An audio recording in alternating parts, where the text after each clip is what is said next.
ಮಾಜಿ ಸಚಿವ Vinay ಕುಲಕರ್ಣಿಗೆ big relief ಸಿಕ್ಕಿದೆ. ಯೋಗೇಶ್ ಗೌಡ ಕೊಲೆ ಕೇಸ್ನಲ್ಲಿ ಜಾಮೀನು ಮಂಜೂರಾಗಿದೆ.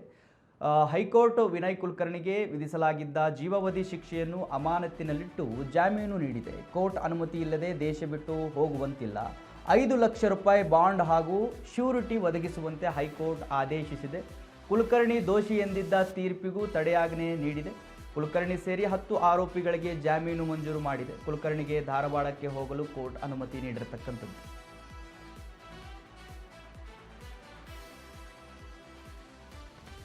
ಎಸ್ ವೀಕ್ಷಕರೇ ನೋಡಿ, ಮಾಜಿ ಸಚಿವ ವಿನಯ್ ಕುಲಕರ್ಣಿಗೆ ಬಿಗ್ ರಿಲೀಫ್ ಇದು. ಜೀವಾವಧಿ ಶಿಕ್ಷೆಗೆ ಒಳಗಾಗಿದ್ರು.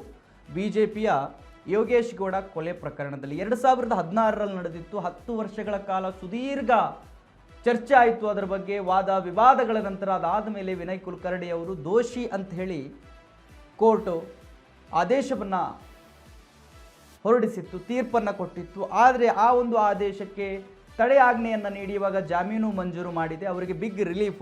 ಇವರು ಜೀವಾವಧಿ ಶಿಕ್ಷೆ ಏನಾಗಿತ್ತು, ಆ ಕಾರಣಕ್ಕೆ ಇವರ ಶಾಸಕ ಸ್ಥಾನವನ್ನು ರದ್ದಾಗುತ್ತೆ ಅಂತ ಹೇಳ್ತಾ ಇದ್ರು. ಬಟ್ ಇವಾಗ ರಿಲೀಸ್ ಆಗಿದ್ದಾರೆ. ಮತ್ತೆ ಶಾಸಕ ಸ್ಥಾನದ ಆಸೆಗಳು ಹಾಗೆ ಇದ್ದಾವೆ, ಅದು ಮತ್ತೆ ಅರಳ್ತಾ ಇದೆ. ಆ ಹೂವು, ಶಾಸಕ ಸ್ಥಾನದ ಹೂವಿನಿಂದ ಮುದುರು ಹೋಗಿತ್ತು. ಮತ್ತೊಂದು ಎಲೆಕ್ಷನ್ ಆಗುತ್ತೆ ಅನ್ನುವಂತಹ ಎಲ್ಲ ಚರ್ಚೆಗಳು ನಡೀತಾ ಇದ್ವು. ಬಟ್ ಇವರು ಮತ್ತು ಅವರಿಗೆ ಜಾಮೀನು ಸಿಕ್ಕಿದೆಯಲ್ಲ, ಆ ಕಾರಣಕ್ಕೆ ಶಾಸಕ ಸ್ಥಾನ ರದ್ದು ಆಗಲ್ಲ ಅನ್ನುವಂಥ ಚರ್ಚೆಗಳು ಕೂಡ ಇವಾಗ ನಡೀತಾ ಇದ್ದಾವೆ.